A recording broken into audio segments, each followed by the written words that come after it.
Welcome back to Aw Ship, a team building focused podcast. This is my fourth podcast as I launch into this new world, and it's been exciting. Thank you to everybody that has returned, and welcome new watchers and listeners.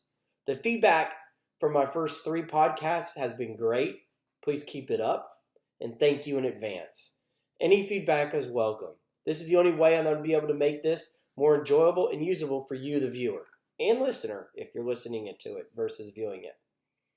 If this is your first visit to my podcasting channel, well, I'm here to talk through a very special and important subject for all companies and businesses. Small or large, huge, humongous, or startups, it doesn't matter. Building a better team that has the customer in mind. This is missing from everyday life. These companies are large and small, and have forgotten who is paying their salaries, their bills, and who has the company afloat. You see this every day. Trust me. Yes, I'm in the freight industry, so a lot of the content has to do with freight or freight side lens. So just keep that in mind. But it does apply to every company. And over the years, I've looked at team building in different ways. I have two philosophies that I've used in my current position. And this is a way for me just to give back. It's to help serve others in my industry and across all industries. It's not really specific to logistics and trucking. So I want to sort of start off every week I have so far, sort of ripped from headlines this week, right? And I'm in between two different subjects, definitely two different sides of the spectrum, and I couldn't really decide on one.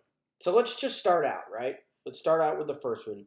Lewis Hamilton leaving Mercedes for Ferrari in 2025. This is a huge impact on the 24 season. And how does it impact the 24 season? How does Hamilton go to town and try and win races and give good feedback and put Mercedes back on top when he knows he's exiting at the end of the year?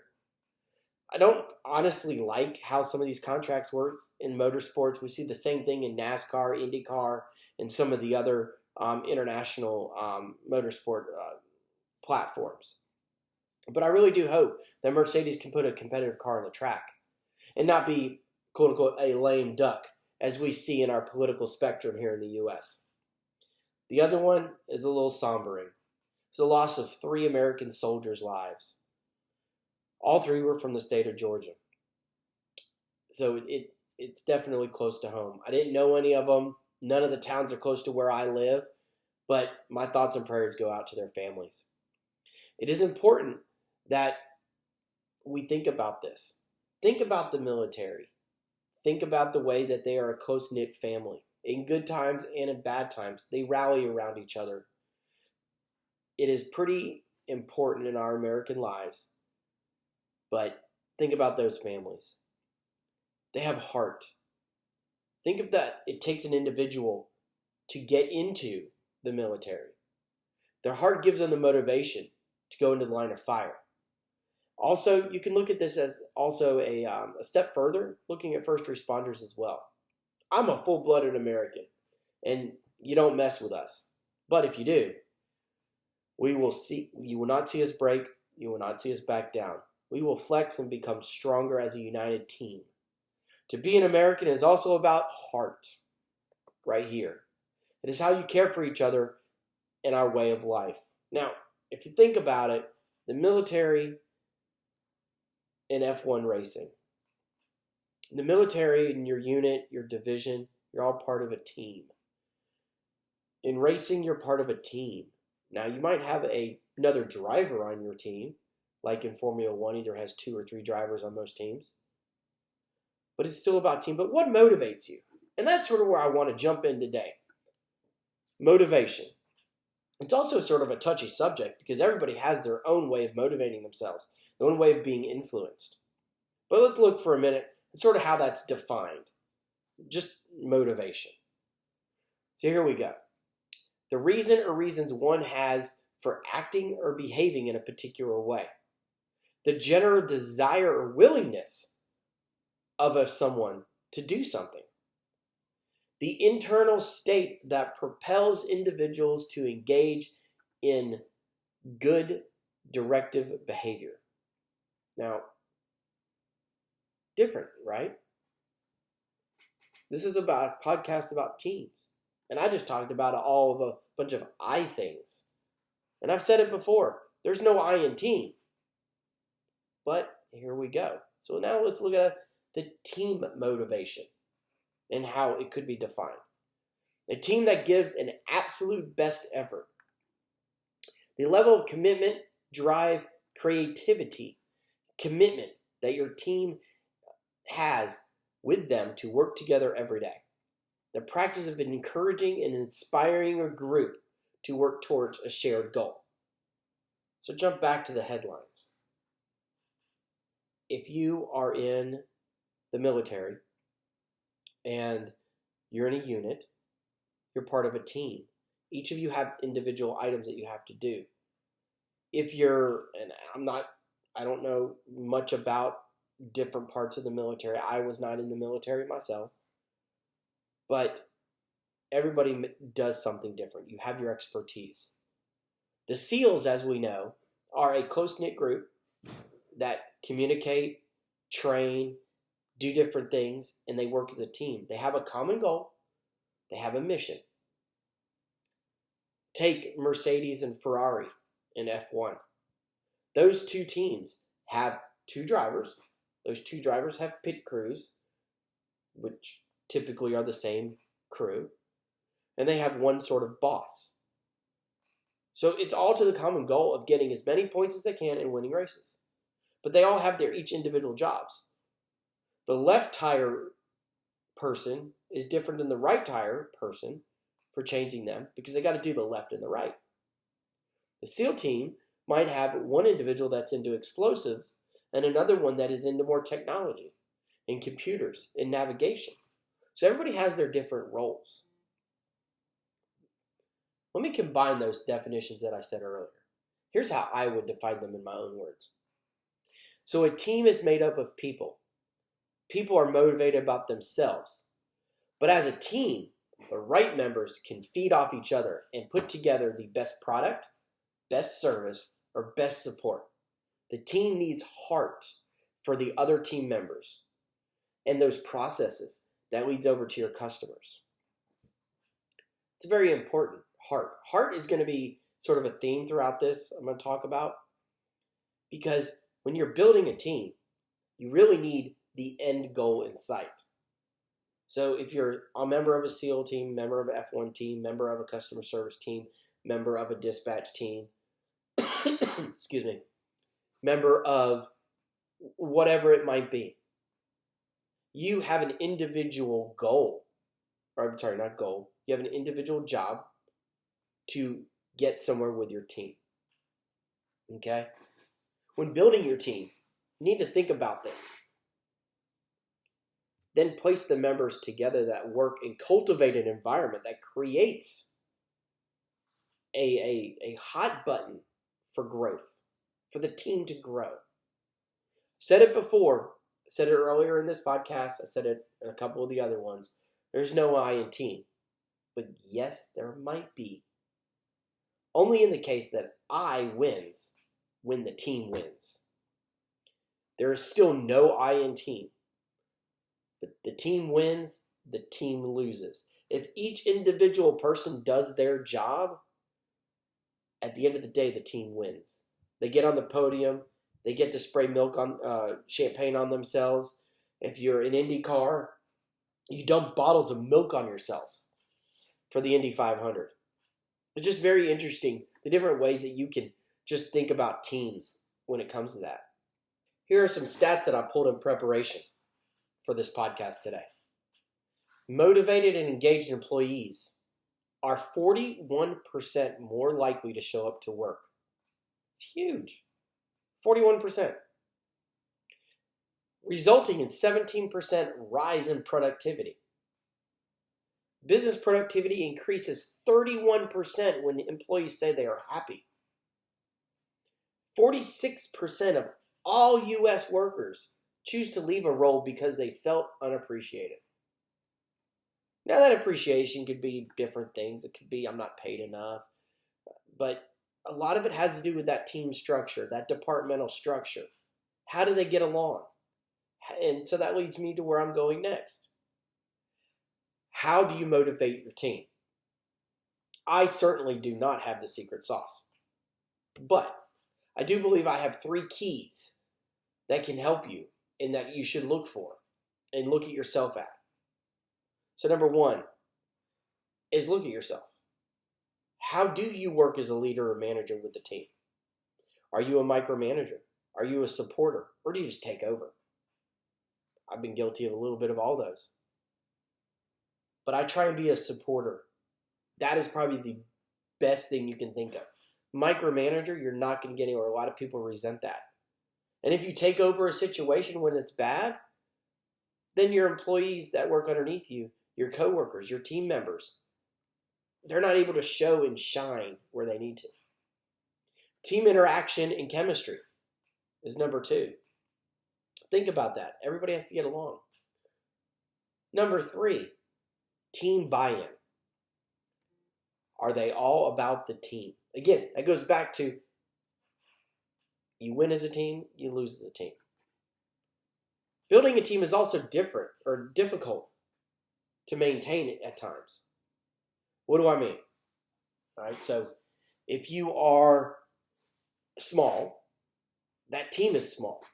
So if you're in a company that has, let's say, 25 employees, each department, sales, operations, accounting, customer service, only even made up a few people. So you have to think about that. You have to think about how many hats those people wear. When your team grows, your organization, your company should be growing as well. So instead of wearing different hats, it become more siloed, more specific, less overlapping responsibilities, but yet you have more availability for coverage. Building from the ground up is how you will also find your secret sauce for your team, your department, or even just the overall culture of your company. You will have the staff come and go. Yes, that's okay. But then you will find those key players to build them, support them, encourage them. So there's a saying that my grandfather said when I was growing up, said it a lot, pretty much from the time I was probably 17 or so on until he passed away. He passed away before I was right around 19 and a half.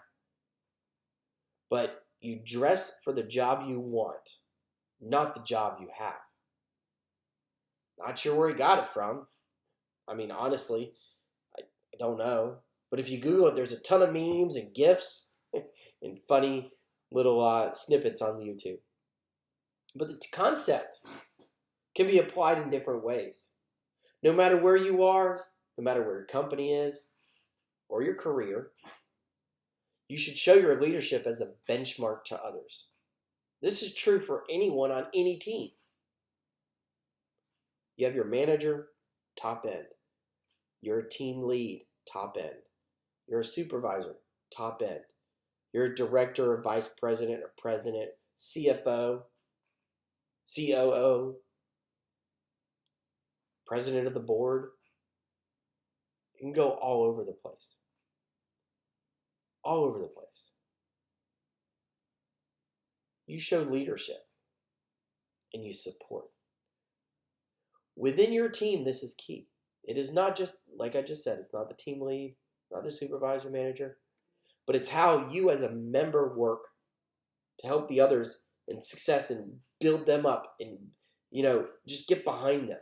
Push them if they need to be pushed a little bit. Because at the end of the day, the success of the team is the key.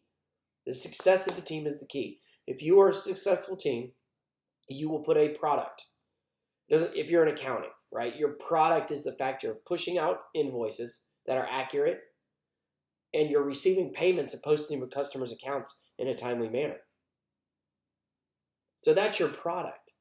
Every department, every team has something to look forward to. As the company grows, the department will grow. The team grows. Right? So you go from a few people in accounting or operations to half dozen, then to a dozen. Well, then you split that operations team, or you split that accounting department to where you have 2 teams or 3 teams. Just depends on what your niche is. Everything is important. You just got to think about it. But the foundation is the same. Some areas have more turnover. In other areas, you'll have more long-term staff. Your customers will see this in their contacts and their interactions with you, and they're not going to leave your company. They will help you. They will move up with you. They will grow with you. A loyal customer will celebrate you and your team as you grow and as they grow. A good team will pour more into your customers and will do more for your customers when they receive this interaction with your team. Customers will love that. A loyal customer is not just about coming back and back and back and buying more. It doesn't matter if you're selling widgets, nails, selling freight like we do, putting freight on or securing trucks. A loyal customer is one that supports you because they're getting a good service. A good service starts with your team. This is also another extension for what your customer is part of your team and providing those revenue for goods and services they buy from you. But what happens if you hire a bad apple or someone doesn't fit? Look, that's life. Just because they don't fit or they're not a nice person or they steal from you, that's where I'm going here. It has to do with when you make a hire, that just doesn't work out. It happens. In every team, in every department, in every company, in every industry, you have this happen.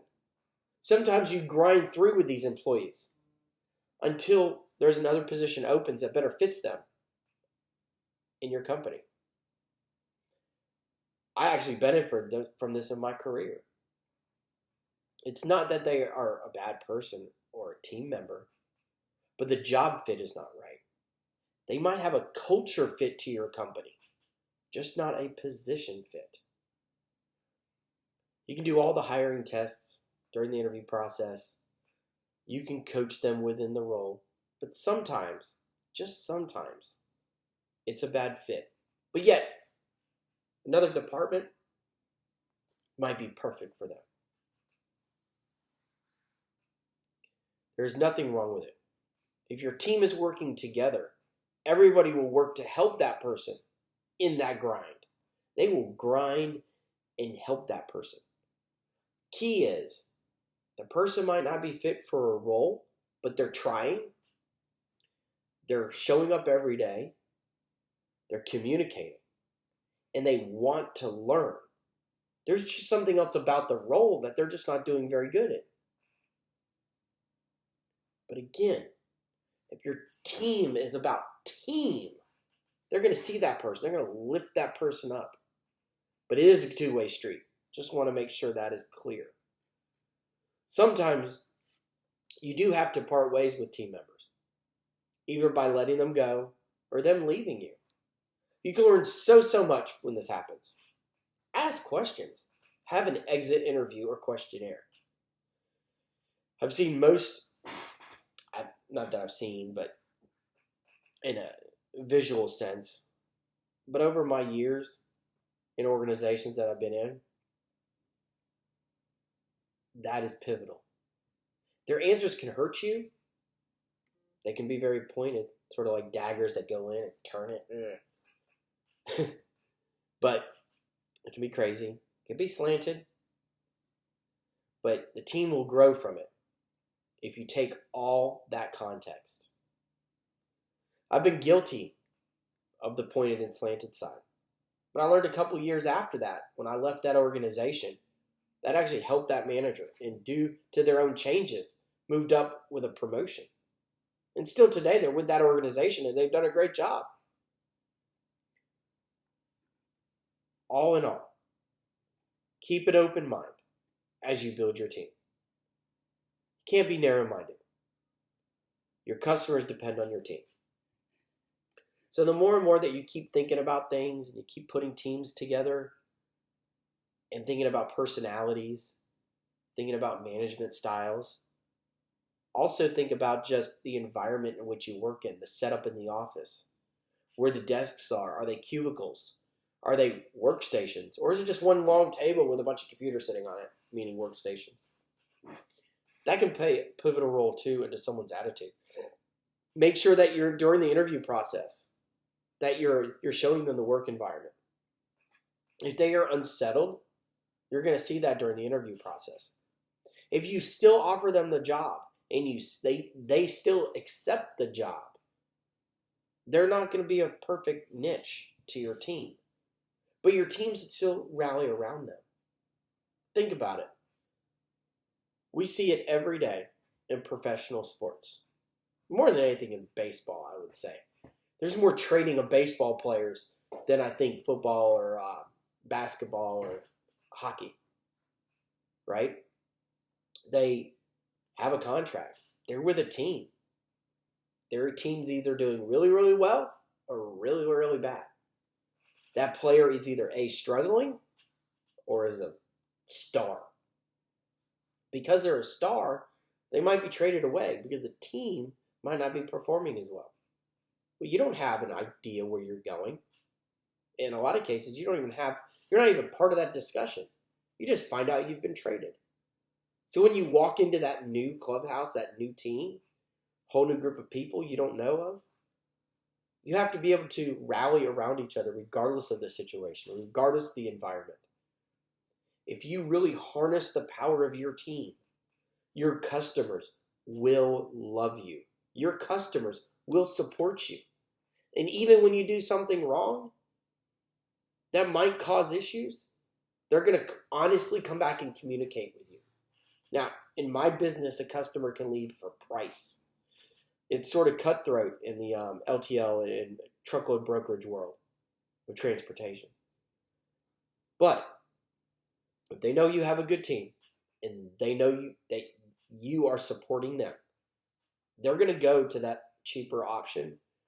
They're going to have issues, and they're going to come back. And they're not going to say, "I'm sorry, I can't believe I left you." No. What they're going to do is they're going to say, "You know, it was really great working with you before. I really like to come back and work with you again. Is my pricing still good on the LTL side? On the truckload side, they could leave for like 1 or 2 shipments and be right back. But it's okay. It is okay. At the end of the day, if your team takes it in stride, your team will work for the customer will win, the end user of that customer will win. So think about it in an aspect of, let's throw car dealerships into it, right? The manufacturer, just going to pick Ford. Ford manufactures the vehicle, ships it to the distribution area. It goes from distribution down to the car dealership level. It's put on a lot. It is sold. You drive it around as a sold vehicle, and you bring it back for service. They are wonderful that you just went through that entire life cycle with that dealership. Because if you treat them right, they're going to keep coming back, regardless. That's where I want to leave off today, and we'll pick it back up next week. Shout out corner of the week. Y'all, they disappear from my home office faster than paper in my printer. Post-it notes, aka sticky notes. And I can't even find them right now, which is amazing because my kids take them all the time to do projects. Funny thing here is that in 1968, a guy by the name of Spencer Silver, who worked for 3M, attempted to develop a super strong adhesive. Instead, he got the low tack version of it that we now know on the back side of the Post-it note. So that's my shout out corner, is Post-it notes. Thank you, Spencer Silver. Quote of the week corner. Well, guys, I'm a lover of golf. I've played it a very long time. And big boy golf, as I call it, is back this week with the AT&T Pebble Beach Pro-Am. It's huge. So sticking with the golf theme and sort of what I talked about earlier, right? Supporting a team, grinding the team. Days when you just don't have it, you don't pack it in. You give it everything you have. You grind it out. Tiger Woods, probably one of the greatest golfers of all time. And man, can't wait for him to get back on the course. But yes, big boy golf is back. Next week, I'm going to look at the WM Classic out in Phoenix, Arizona, which is going to be great because it's the home of the loudest hole in golf. Some facts coming your way next week. Hope everybody has a great week. Thank you for watching or listening. Please subscribe either on LinkedIn or YouTube, and we'll see you guys next week. Thank you very much. Have a good one, and God bless.